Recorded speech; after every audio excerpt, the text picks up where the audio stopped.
नमस्कार। आज हम बात करेंगे प्रेमचंद की कहानी कला पर। अगर हम प्रेमचंद के समग्र कथा यात्रा को देखें 1916 से लेकर के 1936 तक, तो चाहे उनके उपन्यासों की बात करें और चाहे उनकी कहानियों की, अगर हम दोनों को मिला दें तो हम कथा साहित्य की बात कर सकते हैं। इस कथा साहित्य के विकास में एक समानांतरता दृष्टिगोचर होती है।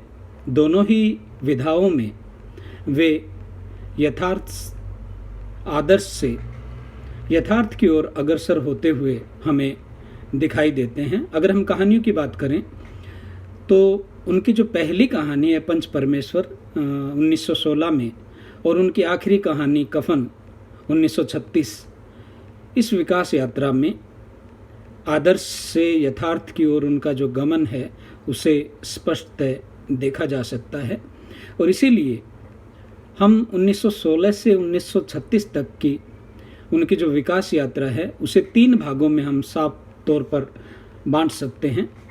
सबसे पहले विकास यात्रा में जो कालखंड हम लेंगे वो 1916 से 1920 तक का लेंगे, और इन कहानियों को हम उनका उन्मेष काल मान सकते हैं। इस 4 साल की अवधि में जो कहानियाँ लिखी गई, उन कहानियों में जो महत्वपूर्ण कहानियाँ है उसमें पंच परमेश्वर है, नमक का दरोगा है, बड़े घर की बेटी है। ये 3 महत्वपूर्ण कहानी हम ले सकते हैं जो इस कालावधि में 1916 से 1920 के बीच लिखी गई। और जैसा उनके उपन्यासों के प्रसंग में कहा जाता रहा है कि उन्होंने बहुत लंबे समय तक जो पुराने आदर्श हैं उन आदर्शों को पुनः प्रतिष्ठित करने की चेष्टा उन्होंने की है। यही बात उनकी कहानियों के संदर्भ में भी लागू होती है। अगर हम पंच परमेश्वर की बात करें तो उसमें ग्राम पंचायत का जो आदर्श है उस आदर्श को उन्होंने उभारा है। अगर हम नमक का दरोगा कहानी की बात करें तो नौकरी की जो ईमानदारी है उस ईमानदारी का जो आदर्श है उस आदर्श को उन्होंने हमारे सामने रखा है। बड़े घर की बेटी में संयुक्त परिवार की जो मर्यादा है उस मर्यादा को प्रतिष्ठित करने का प्रयास उन्होंने किया है। तो इस तरीके से 1916 से लेकर के 1920 तक की प्रेमचंद की जो कहानियां हैं उन कहानियों को हम आदर्शात्मक, इतिवर्तात्मक और घटना बहुल कहानियों के रूप में देख सकते हैं। अगर 3 शब्दों में हम उनके लिए कहें तो वे आदर्श से अनुप्रेरित हैं, उनकी जो शैली है वो इतिवर्तात्मक है, और इन कहानियों में छोटी छोटी घटनाओं की बहुलता है। अगर हम प्रेमचंद के विकास यात्रा के दूसरे चरण की बात करें तो ये दूसरा चरण 1920 से प्रारंभ होकर 1930 तक हमें दिखाई देता है। इस 1 दशक में उन्होंने जो कहानियाँ लिखी गई हैं उन कहानियों को अगर हम देखें, उनका मूल्यांकन करें, अगर हम उनके रचनात्मक दृष्टिकोण पर बात करें तो उसमें हमें पर्याप्त परिवर्तन दिखाई देता है। अब वे आदर्श की बात तो करते हैं लेकिन उसकी जो नियमानुवर्तिता है उसके चक्कर से वो उभरते हुए हमें दिखाई देते हैं, और काफ़ी हद तक वे यथार्थ से साक्षात्कार करते हुए हमें दिखाई देते हैं। वे स्थूल से, या यूँ कहें कि स्थूल जो इतिवर्तात्मकता थी जो पहले चरण में दिखाई देती है उसे वो पीछे छोड़ते हुए कहीं नजर आते हैं और संवेदना को छूते हुए नजर आते हैं। चरित्रों के चित्रण की हम बात करें तो चरित्रों के चित्रण में जो मनोवैज्ञानिक सूक्ष्मताएं होती हैं उस मनोवैज्ञानिक सूक्ष्मताओं का समावेश है वो 1920 से 1930 तक का जो दशक है उस दशक की कहानियों में साफ परिलक्षित होता है। नाटकीयता और व्यंग्य के पैनेपन के कारण इन कहानियों में एक तरह की जीवंतता और प्रभावान्विति हमें दिखाई देती है।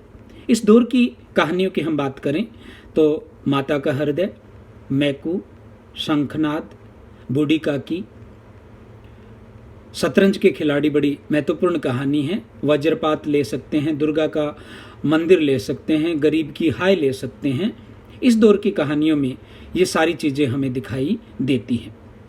अगर हम प्रेमचंद की विकास यात्रा की बात करें तो पहला चरण हमने जैसा कि देखा 1916 से 1920 तक, दूसरा चरण 1920 से 1930 तक, और तीसरा चरण यदि हम बात करें प्रेमचंद की विकास यात्रा की तो वो 1930 से 1936 तक हमें दिखाई देता है। इस विकास के तीसरे चरण में उन्होंने जो महत्वपूर्ण कहानियाँ हिंदी साहित्य को दी उसमें नशा, मिस पद्मा, पूस की रात और कफन, दो कहानियाँ बहुत ज़्यादा महत्वपूर्ण है इस दौर की कहानियाँ हैं। उनमें से पूस की रात और कफन दोनों कहानियों का उल्लेख हम विशेष तौर से कर सकते हैं। इन कहानियों में हम देखते हैं कि जो सामान्यतः शुरुआत में जो आदर्श था और बीच के दौर में आदर्शोन्मुख यथार्थवादी जो दृष्टिकोण था वो अब साफ तौर पर यथार्थवादी दृष्टिकोण में परिवर्तित होता हुआ हमें दिखाई देता है। कहानियों को संप्रेषित करते हुए जो संवेदना है उस संवेदना पर उनकी जो पकड़ है वो और गहरी होती हुई हमें दिखाई देती है। जो मनोवैज्ञानिकता बीच के दशक में हमें दिखाई देती है वो मनोवैज्ञानिकता सूक्ष्म से सूक्ष्मतर होती हुई हमें दिखाई देती है। और इस कालावधि में 1920 से 1936 तक की जो कालावधि है, इस कालावधि में आदर्श से उनका पूर्णतः मोह भंग हो चुका है और वे नग्न यथार्थवाद की बात इन कहानियों में करते हैं। प्रेमचंद मूलतः किसानी जीवन के बहुत बड़े कथाकार माने जाते हैं, लेकिन पूस की रात कहानी में जो किसानी जीवन है और उस जीवन से चिपके रहने का जो स्वप्न है वो स्वप्न कहीं न कहीं हमें टूटता हुआ दिखाई देता है और वो यथार्थ के धरातल पर खड़े हुए हमें दिखाई देते हैं। कहानी का जो नायक है वो भी उनके महाकाव्यात्मक उपन्यास गोदान, और गोदान के एक पात्र है गोबर की तरह वो मजदूरी की ओर बढ़ता हुआ दिखाई देता है। और यदि हम इस दौर की कफन कहानी की बात करें तो वो तो अत्याधुनिक कहानी है ही। इस कहानी में जो पुराने संस्कार हैं, जो धार्मिक रूढ़ियाँ हैं, जो संवेदना का बना बनाया ढांचा है वो कहीं चकनाचूर होता हुआ, टूटता हुआ हमें दिखाई देता है। जिस मूल्यहीनता की, जिस अलगाव की और जिस आधुनिकता की आज के दौर में चर्चा की जाती है 1936 में प्रेमचंद की कफन कहानी में वो सारी की सारी चीज़ें हमें दिखाई देती है। गैसेट ने कला की जिस अमानवीयता की बात की है उसका उल्लेख उन्होंने बार बार किया है, वो प्रेमचंद की कफन कहानी में भी हमें दिखाई देती है।